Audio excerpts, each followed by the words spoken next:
Hello guys, welcome back to my YouTube channel. So today I'll be sharing with you this very delicious, soft and luscious fruit cake I made over the weekend. The cake was so soft and sweet, and the fun part was that I didn't use a mixer, I didn't use an oven, I only used a blender. Yes, this cake was made in a blender and it turned out so sweet, soft and delicious. Keep watching to see how I made it.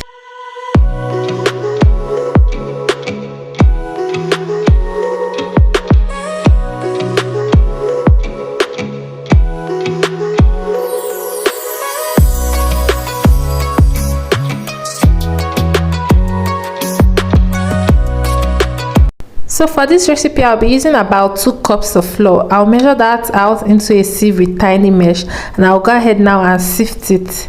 And once I'm done, I will be adding my baking powder. I'll be using about 2 teaspoons of that, and also my baking soda. I'll be using just 1 teaspoon of that. I'll sift everything together, and then I'll be adding some cinnamon powder and also some nutmeg. This is optional, but I just like the flavor. Then I'll go ahead and mix up all my dry ingredients together and set that aside. Then I'll bring out my blender and add a cup of sugar, and then I'll be breaking in 4 eggs into the blender. And once I'm done, I'll blend that till it's very smooth, and then I'll be going in with oil. I use about 1 cup of oil. This is just regular vegetable oil. I'll blend it till it's very smooth, and then I'll be going in with my flavor. I used about 2 tablespoons of vanilla, milk, banana, just a mixture of various flavor. I'll pour out my batter into a bowl, and then I will be adding my dry ingredients. So I will be adding it in batches. I did about 2 to 3 batches, and then slowly fold it in. I will keep doing this till I've exhausted all my dry ingredients. We don't want to do this in the blender, so we don't end up over mixing the batter. And once I'm done with this, I will go ahead and add about 1/4 cup of milk, and then gently fold that in as well. And then next I'll be adding like 1/4 cup of mixed fruits that are soaked in brandy for like 3 hours, and then I also gently fold that in. And I'll go ahead and grease my cake pan with some butter and also dust it off with some flour, and then I'll be adding my cake batter into the cake pan and also tap out some air bubbles. And then I'll be using an aluminium pot and add some broken tiles to it, and then I'll cover it up and preheat it for like 10 minutes. Then I'll place my cake pan with the cake batter into the pot right on top of the tiles, cover and bake for 45 minutes till a toothpick can pass through the center and come out very clean. That is when we know our cake is done.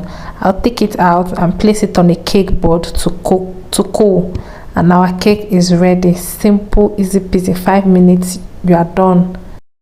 I also baked a second cake, and when both has cooled down, I'll be trimming off underneath the cake and also the top part of the cake, just to make the cake leveled for ease of decorating it.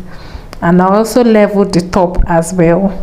And then I'll get the second cake and then just try to place it like how I want them to be. Then I'll just be using a simple American buttercream, which is just icing sugar, butter and then flavor. I'll spread that evenly with the help of an offset spatula, and then add my top cake on it. Then I'll just smoothen that out, smoothen the sides of it out, and then I'll go ahead now to use a serrated knife to trim the cake to have a smooth surface to work with.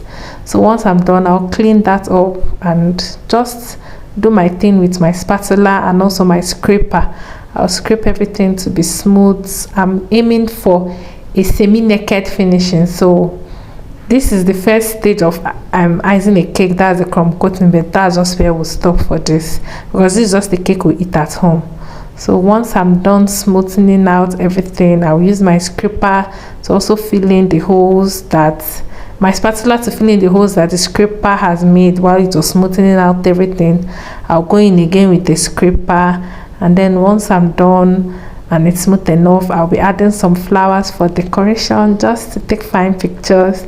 And our cake is ready, and it's so beautiful. Like, it was so beautiful, and then it tasted delicious as well, guys. This cake was so soft and sweet. Very, very delicious. My husband enjoyed it so much. The cake did not even last for 2 days. I'll be making a second batch. This is just comfort food you keep in your fridge to enjoy. I hope you enjoyed this recipe and you give it a try. See you guys in my next video. Bye.